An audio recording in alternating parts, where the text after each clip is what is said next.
చక్కటి ఆదరణ విషయాలు తెలియజేసినందుకు మరొకసారి కృతజ్ఞతలు. మన మధ్యలో మాథ్యూస్ గారు కృపా మినిస్ట్రీస్ గుంటూరు వారు ఉన్నారు. వారు కూడా తల్లిని ఉద్దేశించి మనందరికీ ఆదరణ పలుకులు తెలియచేయవలసిందిగా ఆహ్వానిస్తున్నాం.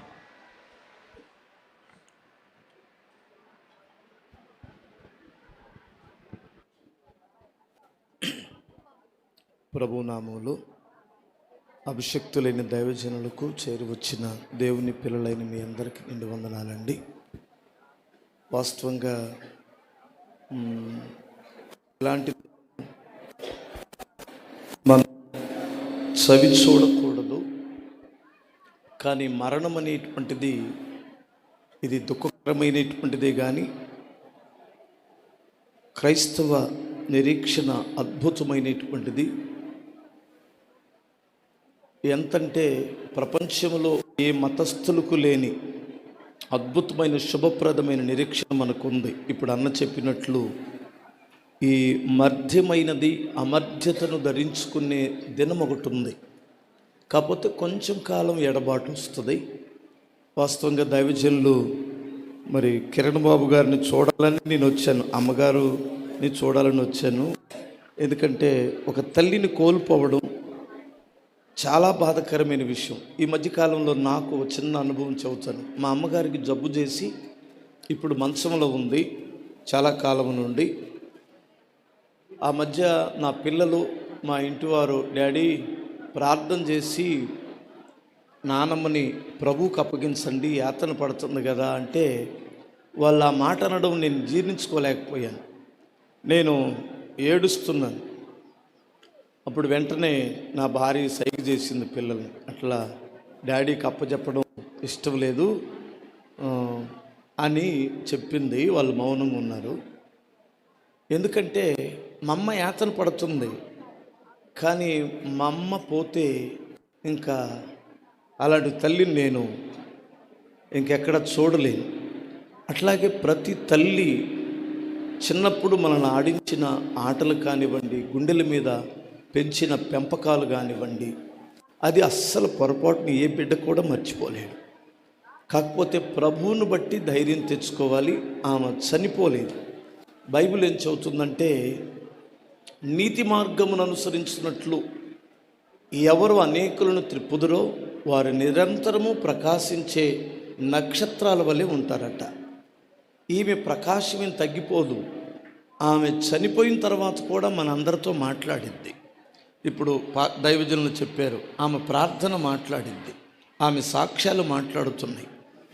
లక్షల మందికి తల్లిగా ఉంది ఆ తల్లి. ఇలాంటి ధన్యకరమైన కోటికి ఒకరికైనా వస్తుందా అలాంటి ధన్యత? కోటికి ఒక్కరికి కూడా రాదు నాకు తెలిసి. ఎందుకంటే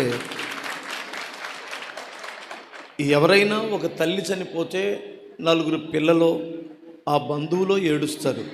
నేను ఇక్కడికి వచ్చినప్పుడు చూస్తే అందరి కళ్ళల్లో నీళ్ళు ఉన్నాయి. కారణం ఏమిటంటే అలాంటి ప్రేమ సంపాదించుకోవడం చాలా అరుదు.